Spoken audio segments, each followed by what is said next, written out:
तो hello to all my dear friends. हमारे साथ एक और टॉपर है आज नवाद 2024 के। उनके बारे में हम डिस्कस करेंगे, जानेंगे what was his strategy, how he has prepared his mindset and everything, right. And before delving into that, ma'am, मेरी तरफ से आपको हार्दिक हार्दिक हार्दिक बधाई और शुभकामनाएं नवाद 2024 में सेलेक्ट होने के लिए। Thank you so much sir. मैं देखो, पढ़ने के लिए we will come on to the point and we will discuss. जहां मुझे लगता है कि एस्पिरेंट्स जो प्रिपेयर करते हैं वो लैक करते हैं अपने प्रिपरेशन में, इस टॉपर स्टॉक को मैं उस डायरेक्शन में ले जाना चाहता हूँ, राइट। सब्जेक्ट्स से थोड़ा आगे। सब्जेक्ट्स के बारे में तो सब बात करते हैं, सब अवेलेबल है। तो थोड़ा हम इस डिस्कशन को उस डायरेक्शन में ले जाए ताकि एक और एंगल हमें दिख सके प्रिपरेशन का एंड टॉपर्स के थिंकिंग कैपेबिलिटी का। So let's discuss few of the things in this direction only in this toppers talk today. uh, मैं what we have observed या फिर आपने भी ऑब्जर्व किया होगा, राइट। लास्ट ईयर आपने भी एग्जामिनेशन दिया, इस ईयर फिर आपने एग्जामिनेशन दिया नाबार्ड का, and little bit you have prepared for UPSC also. So in this preparation days, right, same चीज आप भी पढ़ रहे थे, सेम चीज दूसरे एस्पिरेंट्स भी हो सकता है पढ़ रहे होंगे कहीं ना कहीं। So what thing you think what are the habits you have developed, right? Two, three, four habits जो आप को लगता है कि इन डेज में you have developed and you like to share with the aspirants। हो सकता है बहुत से aspirants freshers हो, उनको आइडिया नहीं लग पाता कि कैसे क्या करना है, what should be the habit, किस टाइम क्या पढ़े, कुछ भी जो आपने हैबिट डेवलप किया हो इन दिनों में, प्लीज उसके बारे में थोड़ा सा डिस्कस करें ताकि हम जान सके कि टॉपर जो होता है, जो निकल के आता है, right, from the crowd of students, how this habit develops and how do they perform. So let's discuss about the three four habits that you've developed in this preparation days.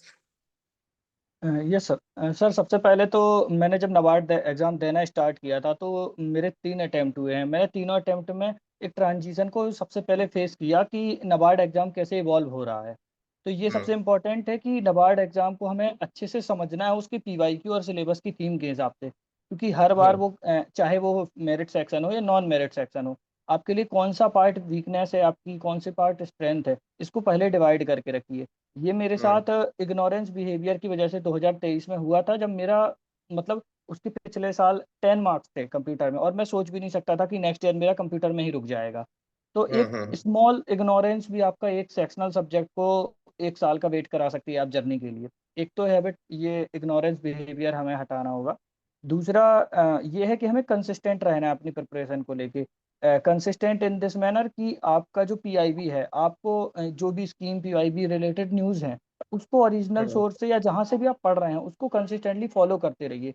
एक ही दिन का अगर ऐसा रहेगा कि आप माइनर न्यूज़ को जो मेजर एटलीस्ट मेजर न्यूज़ है, उसको छोड़ देते हैं, तो वो काफ़ी हिट करता है एग्ज़ाम में। इस बार जैसे कुछ क्वेश्चन्स आए थे, इवन प्री और मेंस के बीच के भी कुछ क्वेश्चन्स आए थे, जो मैंने ऑब्ज़र्व कर लिए थे पहले कि जो मेजर बजट रिलेटेड अनाउंसमेंट है।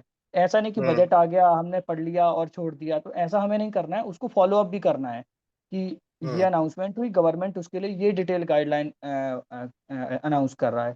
तो ये चीज़ें मैंने डेवलप की थी। तीसरा, मैंने खुद के एनालिटिकल पार्ट में काफ़ी इम्प्रूवमेंट किया था, क्योंकि मेरा टेम्परामेंट काफ़ी इश्यू हो रहा था जो मेन एग्ज़ाम है। मैं Hmm. अच्छे से पढ़ रहा था पर फिर भी एग्ज़ाम को अच्छे से क्रैक नहीं कर पा रहा था। जैसे कुछ जगह मेरा एक बार डिस्क्रिप्टिव में भी रुका है, एक बार ऑब्जेक्टिव में भी रुका है। तो मैंने टेम्परामेंट पे काफ़ी काम किया कि मुझे मल्टीपल टाइम रिवीजन करना है। सबसे इम्पोर्टेंट ये है, क्योंकि आप पढ़ तो लेते हो, नोट्स भी बना लेते हो, Hmm. Hmm. जो आपको समझ में आता है, बट उसको अप्लाई कैसे करना है, वो बहुत ज़रूरी है। और उस एप्लीकेशन पार्ट के लिए 2 ही चीज़ें इम्पोर्टेंट है, पहला रिवीजन, और जब आप वहाँ मेन एग्ज़ाम में बैठे हो, तो आप कितना काम हो, आपको पता ही हो नहीं होना चाहिए कि आपके आस-पास, क्योंकि ये टाइपिंग प्रैक्टिस होती है, बहुत Hmm. सारा Hmm. नॉइज़ आस-पास से आता है, एकदम Hmm. वो काफ़ी प्रेशर सिचुएशन रहती है। मैं 2022 में जब मैंने मेंस लिखा था, मैं काफ़ी घबरा गया था। 5-10 मिनट एकदम ब्लैंक आउट हो गया था कि मुझे लिखना क्या है? और मतलब Hmm. जो किसी के साथ नहीं होगा, मतलब इंग्लिश के पेपर में भी मुझे टाइम कम पड़ गया था।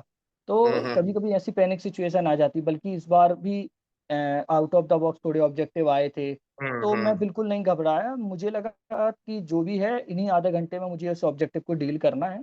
तो ये काफ़ी सिचुएशन मेरे लिए हेल्प की। Right right right. तो एक चीज है कि जो भी एग्जामिनेशन प्रोसेस हो, whatever it may be, we must adapt to it, right. हमें एडेप्टेशन करना है, right, and sequentially we need to invest. Bank, आपने बात करी पीआईबी की, राइट, और anything what you are reading, जो भी हमें पढ़ रहे हैं, right, we should consistently keep on reading it.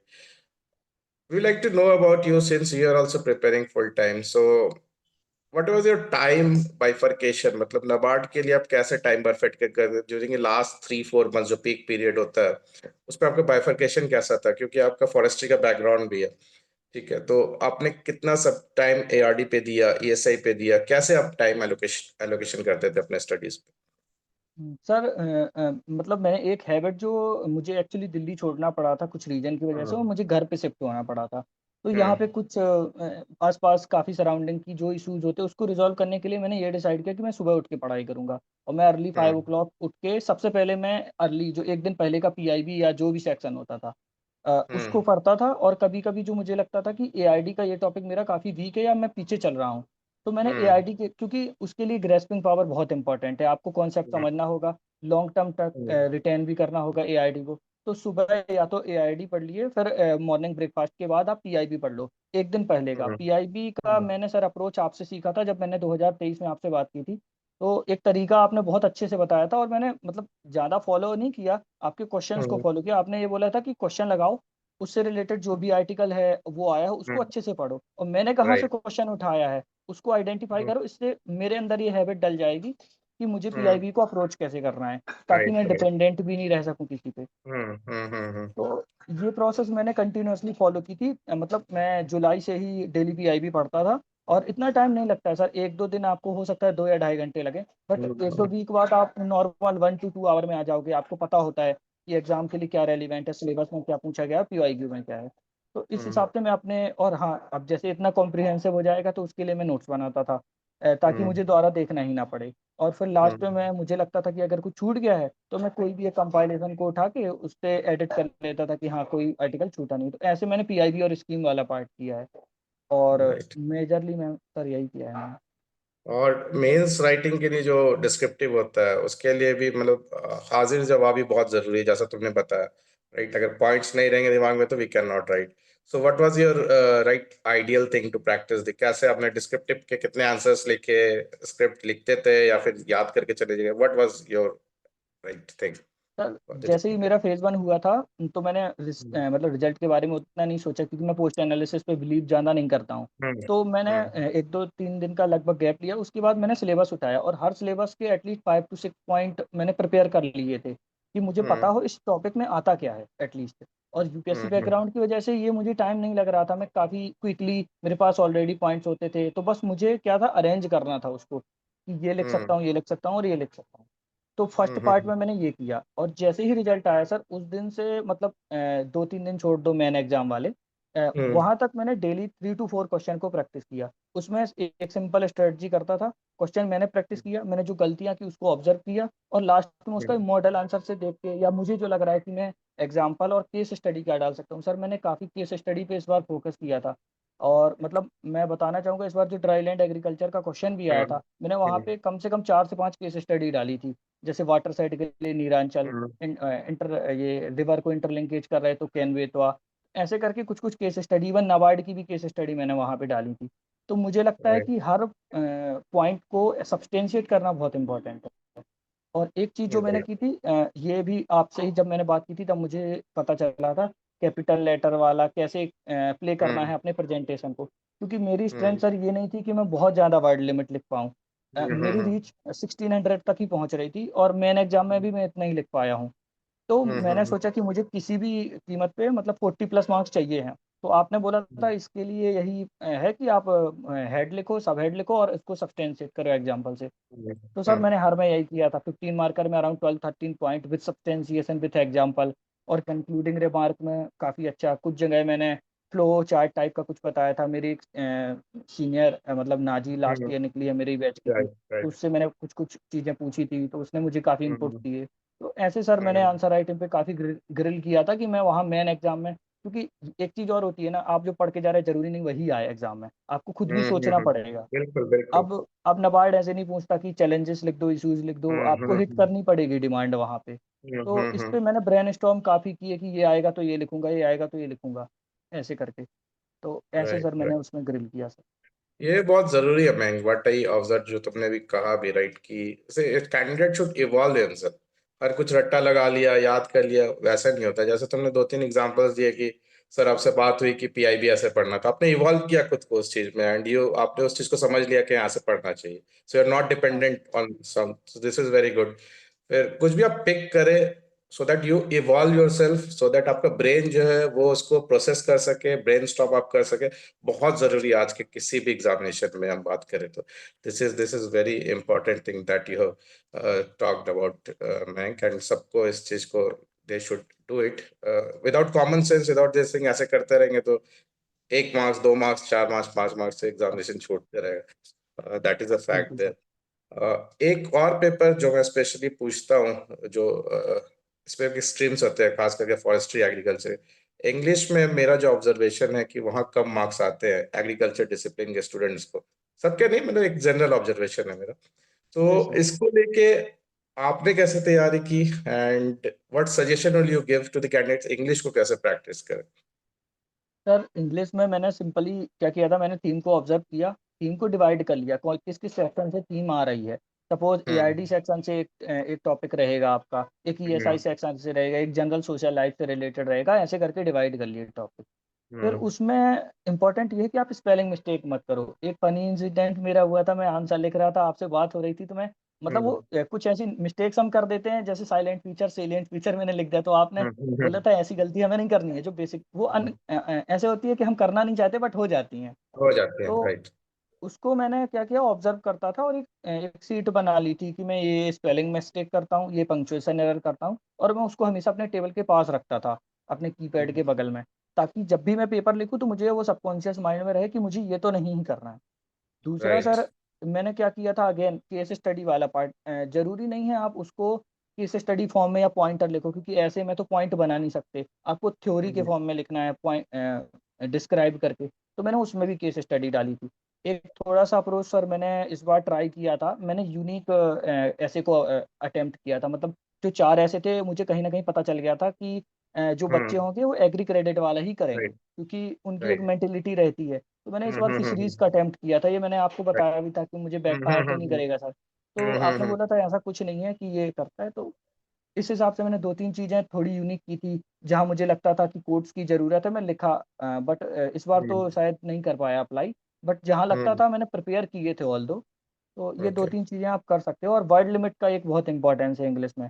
अब हम्म नबार्ड फिर से वही एग्ज़ाम बहुत इवॉल्व हो गया है, तो पहले क्या हम्म उन्होंने वर्ड लिमिट दे दी, इस बार वर्ड लिमिट की रेंज दी है, मतलब आप 530 से नीचे लिखोगे अगर ऐसे, तब भी मार्क्स हम्म कटेंगे, और 550 के बाद कर्सर ही मूव नहीं हो रहा था। हाँ, रेंज इस बात दिया, राइट राइट। तो ये चीज़ें हमें वहीं डिसाइड करनी है और अडॉप्ट करनी है, तो मैंने 98% तक एकदम रीच की थी वर्ड लिमिट, कि कंप्लीट ही करना है एकदम पेपर, क्योंकि टाइम काफ़ी था इस बार। Coming on to the next thing, ma'am, the interview round, ये भी बहुत जरूरी है, राइट? 50 मार्क्स, मैं तो समझता हूँ बहुत इंपॉर्टेंट है आज के टाइम में नाबार्ड में सेलेक्ट होना इंटरव्यू। सो बिल्कुल sir. Share your experience regarding this, आपने किस मोड में इंटरव्यू दिया, Hindi and English, first of all, and कैसा ओवरऑल आपका एक्सपीरियंस रहा? कुछ शेयर करें ताकि नेक्स्ट ईयर जो इंटरव्यू देंगे आपके स्टॉप और स्टॉक को सुन के उनको हेल्प हो सके। सर इसमें मैंने एक चीज़, मैंने जब बात कर रहा था इंटरव्यू प्रिपरेशन के दौरान बच्चों से, तो मुझे लग रहा था कुछ कुछ लोग मतलब ऐसे इतने अवेयर नहीं होते, या लास्ट मोमेंट पे ही करना चाहते हैं प्रिपरेशन। बिल्कुल तो बिल्कुल। हमें पहली तो ये चीज़ हटा देनी है। दूसरा, मैंने इसमें क्या किया था कि मैंने ये सोचा कि मेरे मेंस में जस्ट 1 मार्क्स ही ज़्यादा है, बिल्कुल मैं हम्म मार्जिन पे हूँ। अब मुझे हम्म सिलेक्शन चाहिए तो मुझे मैक्सिमम अपना इनपुट देना पड़ेगा इंटरव्यू के लिए। तो हम्म इसके लिए जो मुझे अपनी स्ट्रेंथ वीकनेस, मतलब स्वॉट एनालिसिस जिसको बोलते हैं, वो मैंने हम्म किया कि मैं किस पार्ट में अच्छा हूँ और किस पार्ट में बुरा। तो मेरे साथ ये 1-2 मॉक इंटरव्यू में हुआ कि मैं इंग्लिश में अपनी बात को अच्छे से रख नहीं पा रहा था, और हम्म मेरा पहला ही शायद क्लैरिटी का हुआ था, किसका मुझे याद नहीं। हम्म तो मैं अपने इस बात नहीं रख पाया, तो सर ने बोला था कि आप हिंदी में भी ट्राई कर सकते हो, ऐसा कुछ नहीं है कि क्या है। तो मैंने हम्म नेक्स्ट बार अपने दोस्तों के साथ बैठा, वन ऑन वन उनके साथ बात की, जो मेरे यूपीएससी के साथ हम्म तैयारी कर रहे थे। तो उन्होंने हम्म काफ़ी मतलब वो ऑब्ज़र्व करते रहते थे मेरी प्रिपरेशन हम्म को।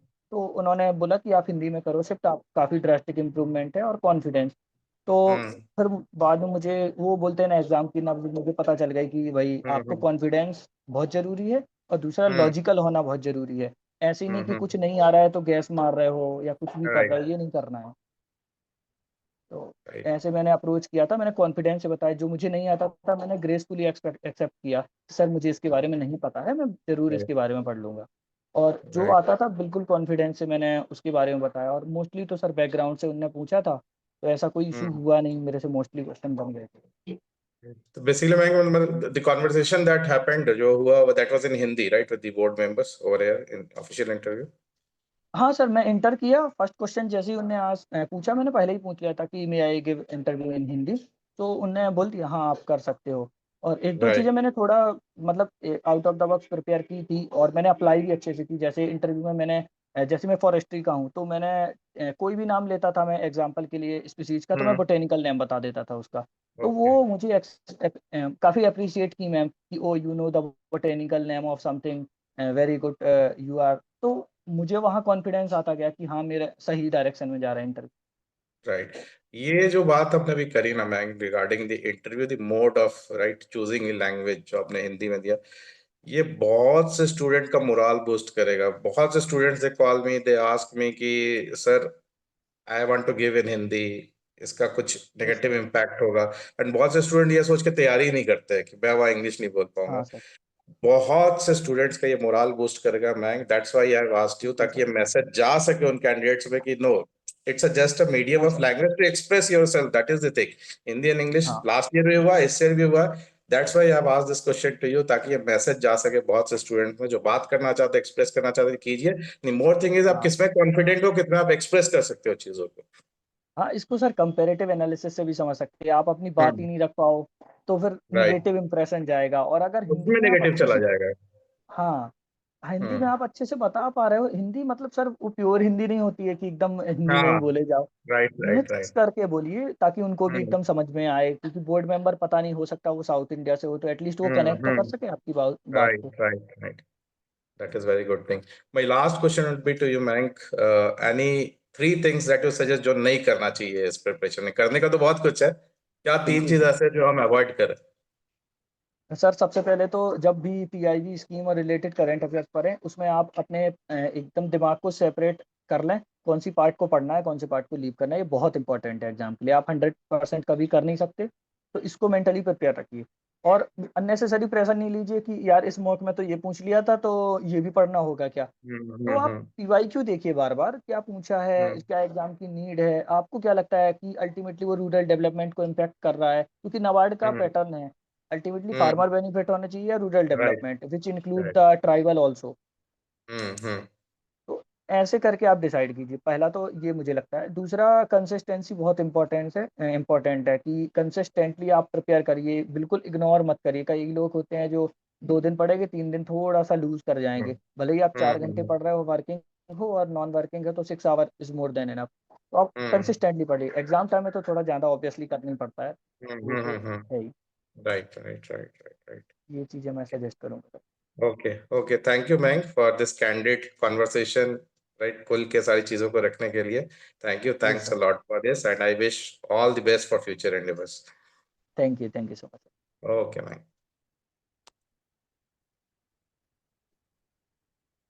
लीव करूँ?